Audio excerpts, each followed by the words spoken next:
What if I told you there was a soldier who never knew World War II had ended? What if I told you this soldier kept fighting for 30 years, long after the war was over? In today's video, we are talking about the insane story of Hiroo Onoda. And here's the plan for today. First, I'm going to quickly read the story to you. This will just take a couple of minutes. You can sit back, relax, and listen. After that, we will have a vocabulary breakdown, taking a look at some of the more difficult language in the story and making sure that we understand everything perfectly. After that, we will go back to the story for a deep dive, going line by line and really dissecting the story to understand it thoroughly. Finally, at the end of today's video, we will have discussion questions and speaking practice to practice our spoken English. If all of that sounds good to you, click like on this video, make sure you're subscribed to my channel so you never miss another video, and let's dive into the story. The Lost Soldier. In the dense jungles of the Philippines, there was a Japanese soldier named Hiroo Onoda who lived in anguish and isolation for nearly 3 decades after World War II had ended. During the final days of the war, Onoda was sent on a mission to the island of Lubang. He was instructed to sabotage enemy efforts and gather intelligence. However, the war came to an abrupt end before Onoda received any orders to cease his operations. Believing the news of Japan's surrender to be enemy propaganda, Onoda and a few fellow soldiers continued their mission.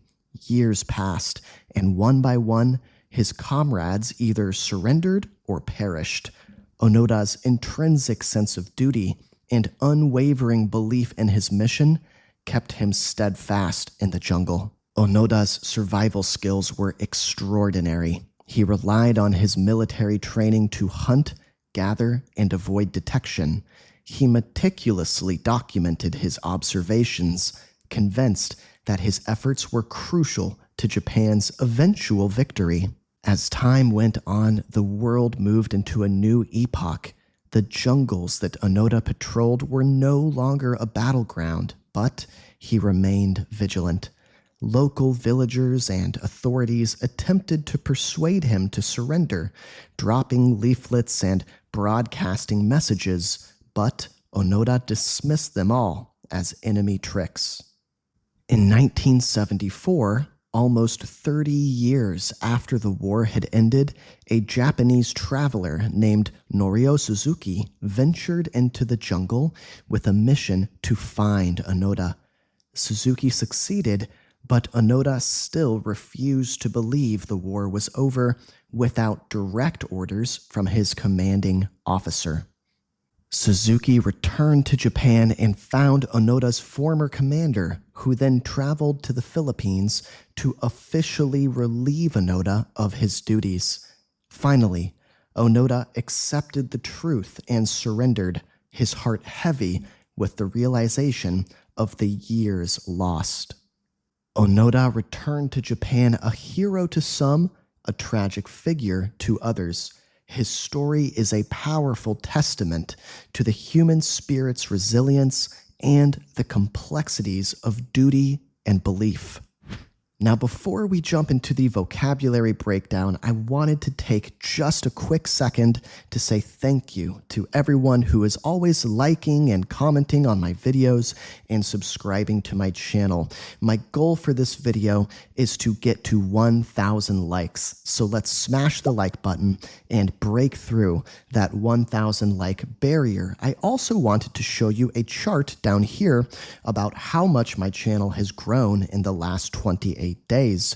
We can see that I've gotten 134,000 views, over 10,000 hours of watch time, and almost 9,000 subscribers in the last 28 days.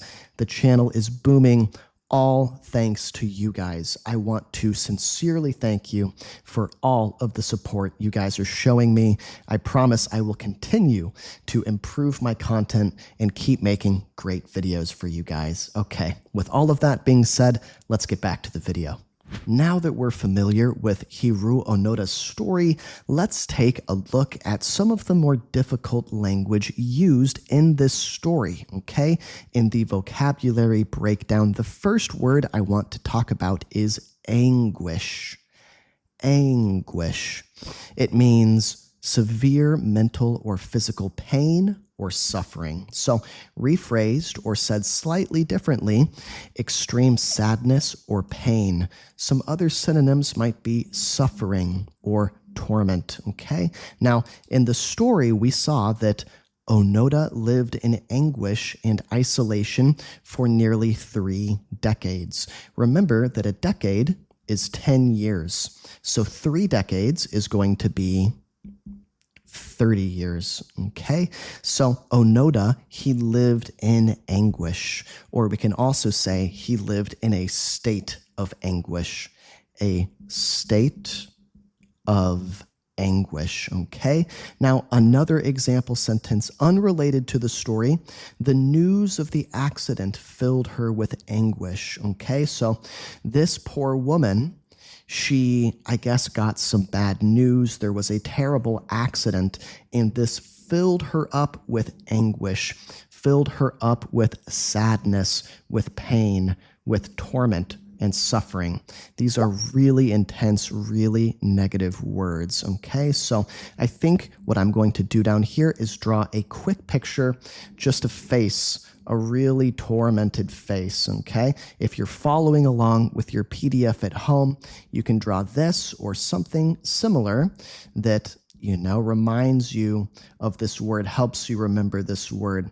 This guy is in anguish, complete anguish. Why? He's thinking about his house on fire, okay? Maybe his house caught fire, and that has filled him with sadness and pain and torment and suffering and anguish. All of these words mean basically the same thing. All right, moving along, our next word is pretty difficult. It's pretty advanced. This word is called intrinsic.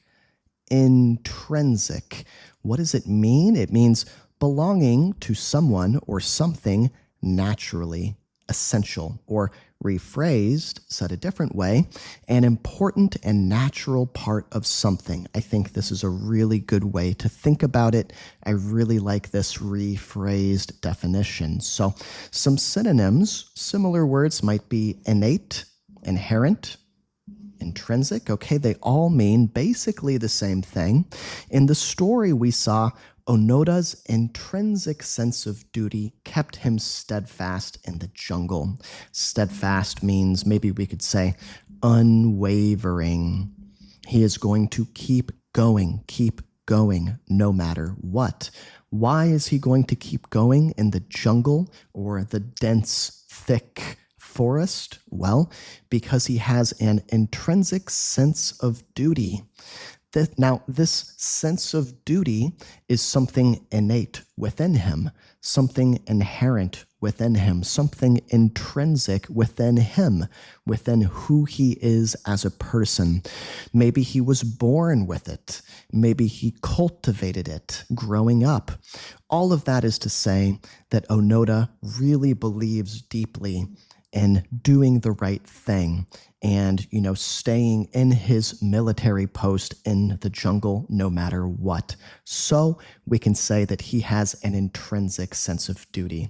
Here's an unrelated sentence. Curiosity is intrinsic to human nature. Very interesting, right?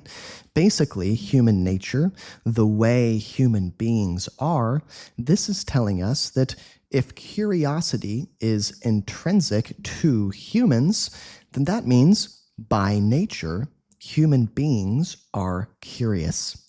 That's another good way of thinking about this, you know, by nature. Or, in other words, in its natural state. In its natural state, okay? The way it is naturally. Okay, now for this picture, I'm going to draw a very brave explorer. He's sailing on a boat in the ocean and he's pointing ahead. He's saying, "Let's go." And I'm also going to draw his heart. You know, his heart is full of bravery, full of adventure. This guy is intrinsically adventurous. Intrinsically adventurous. Ever since he was a little boy, he has been obsessed with the idea of adventure. He's always loved adventure. He's always been inclined to go and adventure. Okay, so this is something innate within him, something inherent about him, something intrinsic about him. These all mean the same thing. These mean that by nature, this guy loves adventure. Another advanced word we saw in the story is epoch. Epoch, kind of a fun word to say. You can practice saying it aloud or out loud. Epoch. It means a particular period of time in history or a person's life. So rephrased, or in other words, it's a specific time in history or someone's life, a specific time, a particular period of time. Okay, so, if this is Teacher Connor, right? This is my life from 1 year old all the way to I'm 30 years old right now. Maybe, my 20s were an epoch of my life. Here's my 20s. That was a particular period of my life. My 20s were an epoch of my life. Okay, so in the story, we saw the world moved into a new epoch while Onoda remained vigilant. Okay, so basically what this is telling us, if you are vigilant, okay, then you are always paying attention, always alert, always doing your job, doing what you are supposed to do. Okay, so while Onoda is staying this way, remaining vigilant, he's still doing his job. While he's doing that, at the same time, what is the world doing? The world is moving on into a new epoch. Basically, this is just telling us that the world is moving on, the world is changing, the world is forgetting about World War II, moving on past World War II, but Onoda remains stuck in the past, okay? The Renaissance was a significant epoch in European history, okay? The Renaissance, a period of lots of culture and the revival, the rebirth of culture and art and music, okay? This was a significant, or we could also say important epoch in what? In whose history? In European history. Okay, so down here, let's draw a picture. I think what I'm going to draw down here is first I'll draw one person. He has a pencil and he's writing on a piece of paper. And then I'm going to show the world moving in to a new era. We can also say era. The world is moving into a new era.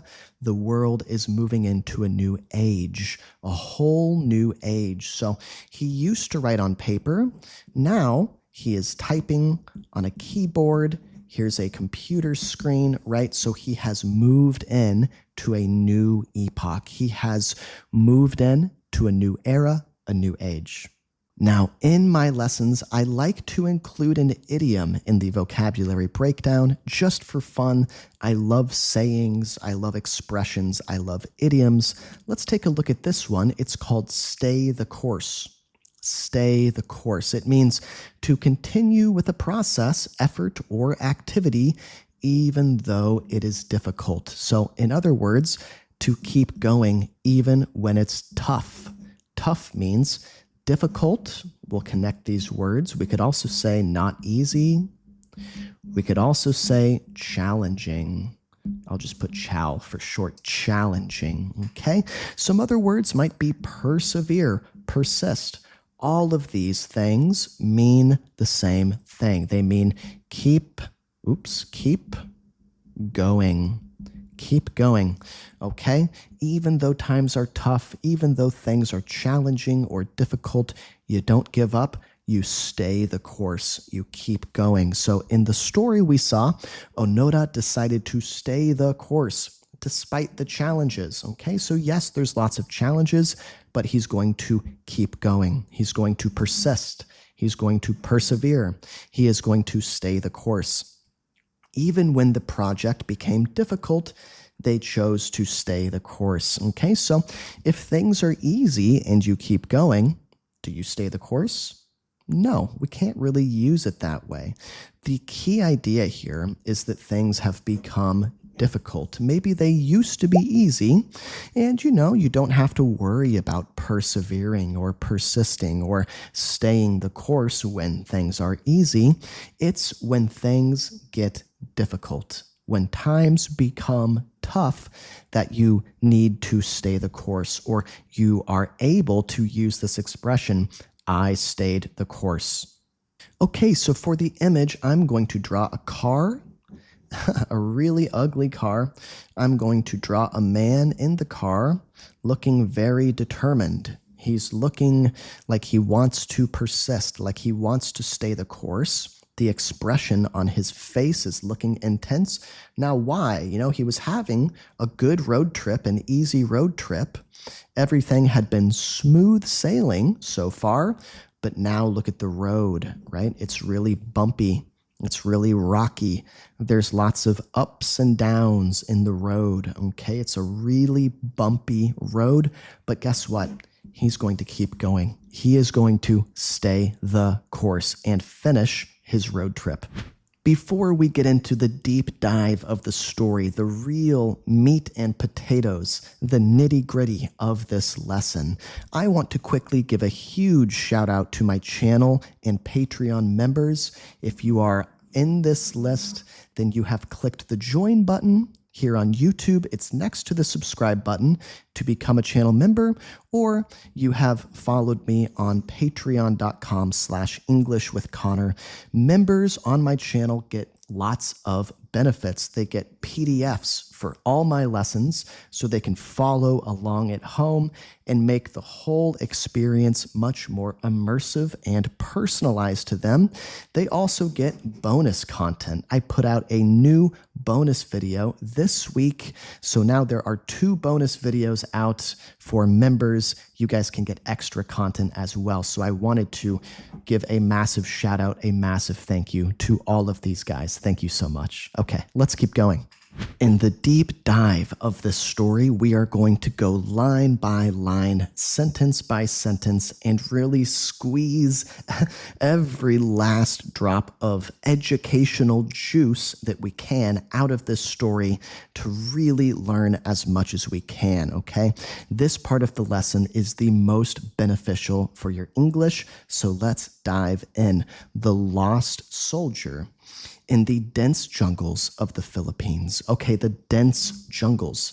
That means all of the trees are really close together. Here's 1 tree, 2 trees. Do you see how close together they are? It's really dense. Okay, if a jungle is dense, it is tough to navigate. It is hard to work your way through. Okay, and these jungles in the Philippines, the country of the Philippines, they are really dense. In these jungles, there was a Japanese soldier named Hiru Onada, okay, who lived in anguish. We talked about this word. He lived in anguish and isolation for nearly or almost 3 decades, almost 30 years, when? After World War II had already ended, after the war was already over. I want to talk about this word isolation. Isolation means you are all alone. If you are isolated, that means you are by yourself, without any company, without anyone around. during the final days of the war, okay, the final days of the war. So the war was almost over when Onoda was sent on a mission to the island of Lubang. So that's an island in the Philippines. When the war was almost over, he was sent there. He was instructed or given instructions to sabotage enemy efforts and gather intelligence. Ooh, that's a tough sentence, right? He was instructed to sabotage enemy efforts. So if you sabotage something, then you make it not work. You make it not work, okay?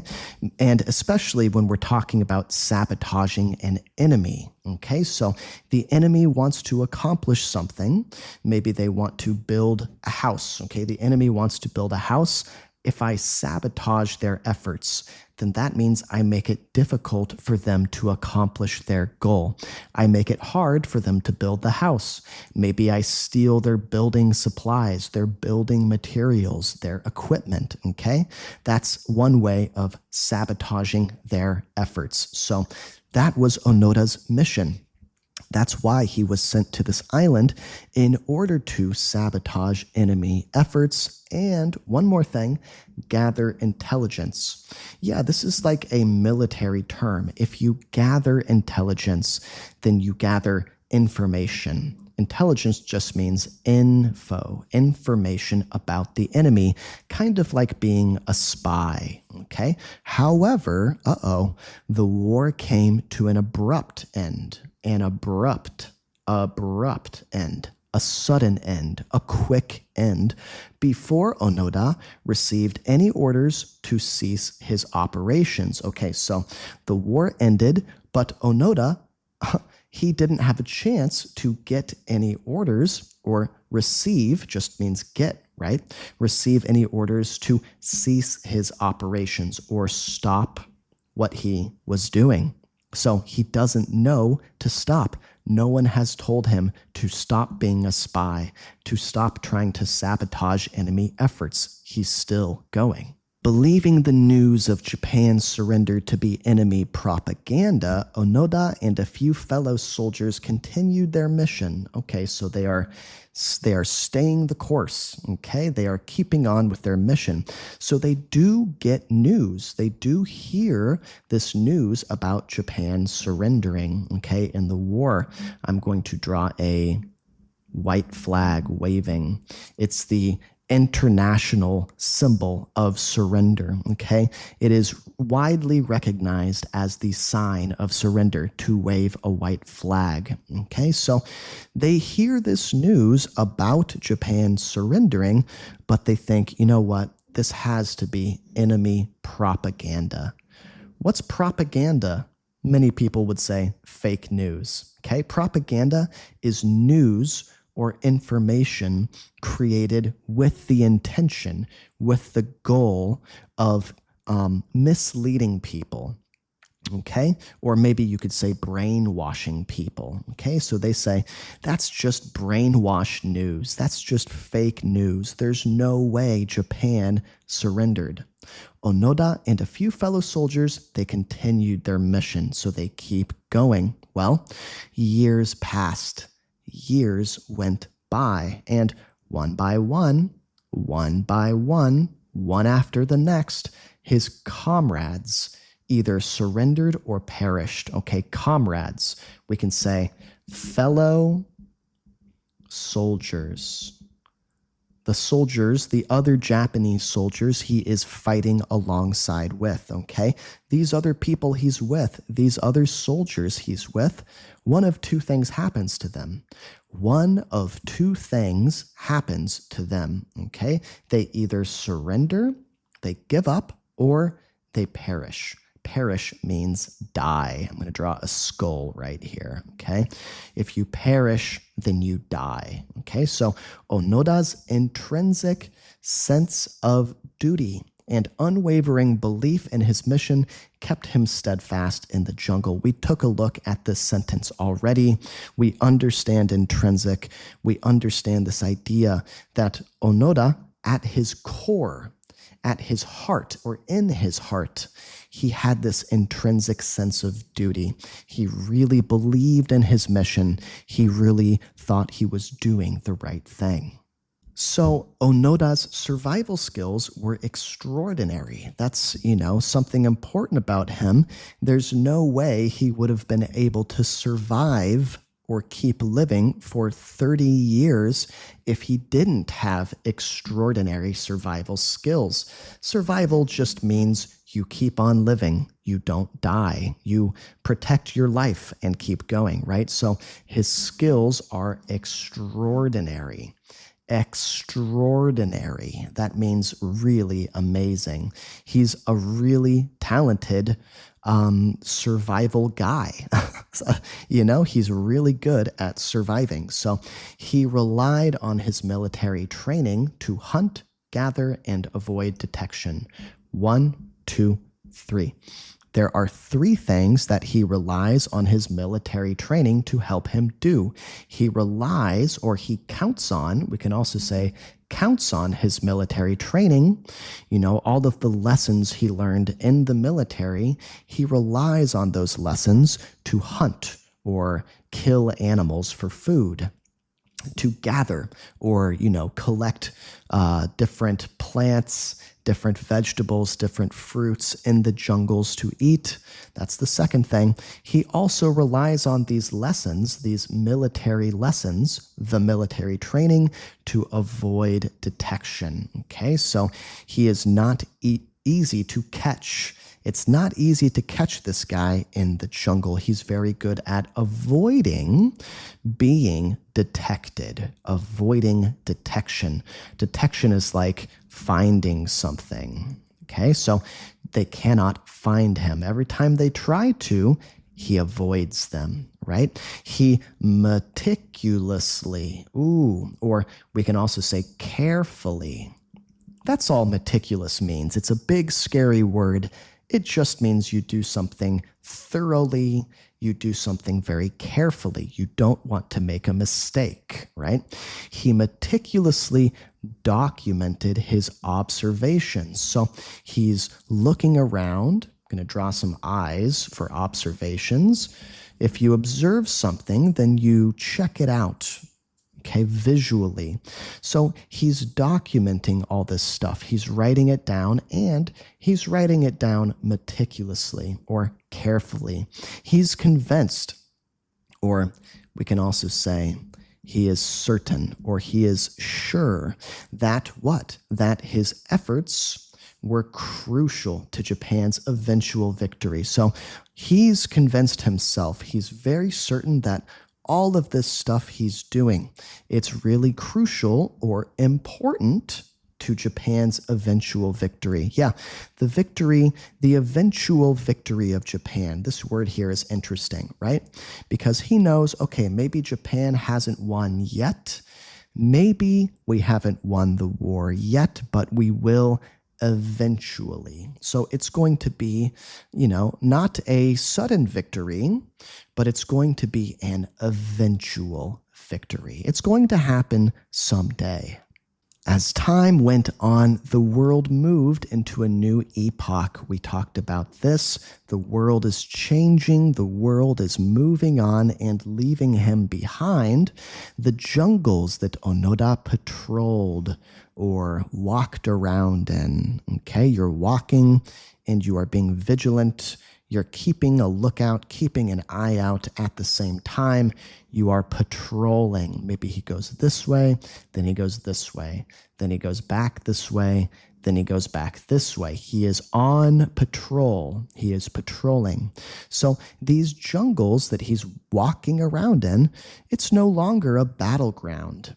Okay, there's no longer warfare taking place here. No longer fighting, okay? But he remained vigilant. Okay, he is still alert. He is still doing his job as best he can. Local villagers, people who lived nearby, the Filipinos in this area, and authorities, people who represent the law, okay, maybe police, they attempted or they tried to persuade him to surrender. They tried to change his mind. If you persuade someone to do something, then you convince them to do something or change their mind to do something, okay? How do they do that? How do they try and persuade him? Well, they drop leaflets. We could also say pamphlets, right? These little pieces of paper with information on them, okay? So they drop these little pieces of paper, these little messages to him, these leaflets, and they're broadcasting messages, maybe over the radio, trying to connect with him, trying to reach him, but Onoda dismissed them. He said, you know what? I dismiss all these messages. I'm not going to pay attention to these messages. I'm not going to listen to these messages or take them seriously. Why? Because he saw them all. He saw all these messages as enemy tricks. He thinks the enemy is trying to trick him into surrendering so that maybe they can kill him or capture him. Well, in 1974, almost 30 years after the war had ended, after the war was over, a Japanese traveler, someone who likes to travel, named Norio Suzuki, ventured, or we can say they just went, into the jungle with a mission to find Onoda. So they're going to the jungle with a purpose. They traveled to this jungle for the sole purpose. We can say the sole purpose or the singular purpose. Okay, the one reason they're there is to find Onoda. All right, to find Onoda. Well, Suzuki succeeded. This person did find Onoda, but guess what? Onoda still refused to believe the war was over without direct orders from his commanding officer. His commanding officer, the guy in the military who was above him, who ranked above him, a higher ranking official. Okay, a higher ranking personnel in the military, right? So Onoda says, you know what? I don't believe you. Unless I hear from the guy I take orders from directly, then I am not going to surrender. But crazily enough, Suzuki was not going to give up. Suzuki returned or went back to Japan and found Onoda's former commander. Former commander means this person used to be Onoda's commander. Now he's not, but he used to be the former commander, who then traveled to the Philippines to officially relieve Onoda of his duties. Okay, so this former commander goes to the Philippines, finds Onoda, and officially relieves him, okay? This is very official, very serious, okay? Done in an official way so that Onoda will take it seriously. If you are relieved of duties, then you are let go from your duties. It means, okay, you don't have to do your job anymore. Now you can rest and relax, okay?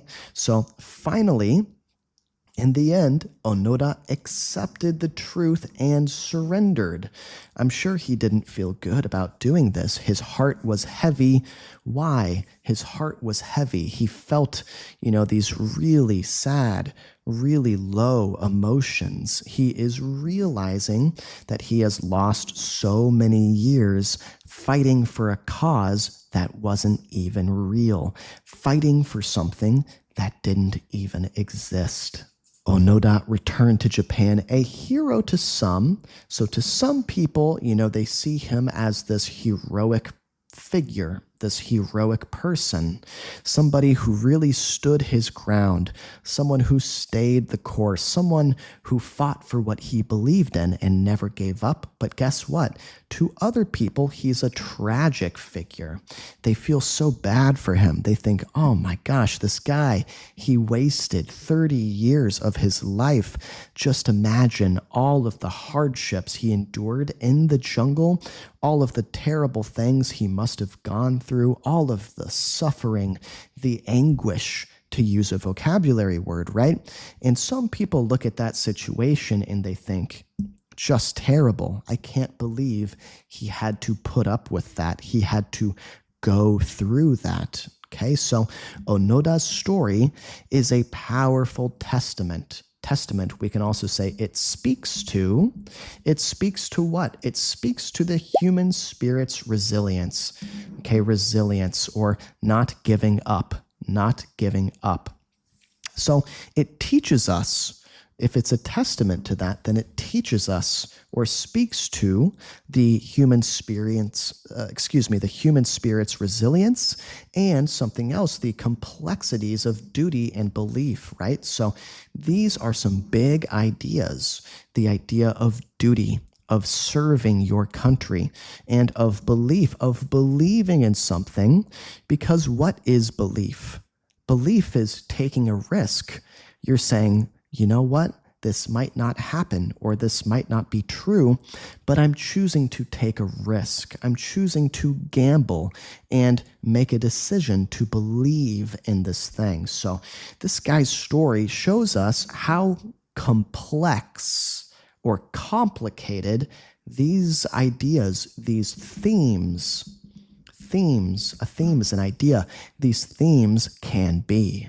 I would like to end today's video with a discussion question and a little bit of speaking practice. So here's the question: what is a cause, or maybe we could say an idea, a big idea, you would stay committed to even after others had given up? Is there something that you would do what Onoda did, what he did for? In other words, would you spend 30 years in the jungle holding out for something you believe in? And if you would, what is that thing that you believe in? So I'm going to go first and talk for 1 minute and give you guys a demonstration of what I'd like you to try and do with your 1 minute of time. Here I go. If I think about an idea, if I think about a cause that I would stay committed to, even after other people had given up, I think that idea would be free speech. What is free speech? What does it mean to have free speech? Okay, free speech is the ability to say what's on your mind, to say whatever message you want to deliver to people or convey to people, and not have to worry about repercussions or punishment for doing so, right? If I believe in something, I want to be able to talk about it. If I think a person is bad, I want to be able to say why. This is the idea of free speech, being able to point out the flaws or faults in society and not have to worry about being punished for doing so. Okay, that was my 1 minute. Now it's your turn. This is a really big question, so take a minute to think about it and then push yourself to speak for the full minute. Go ahead.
Guys, if you like this video, I have many other videos like it. I'm going to put one up here on the screen. Let's keep going. Keep the study session going. I'll meet you there.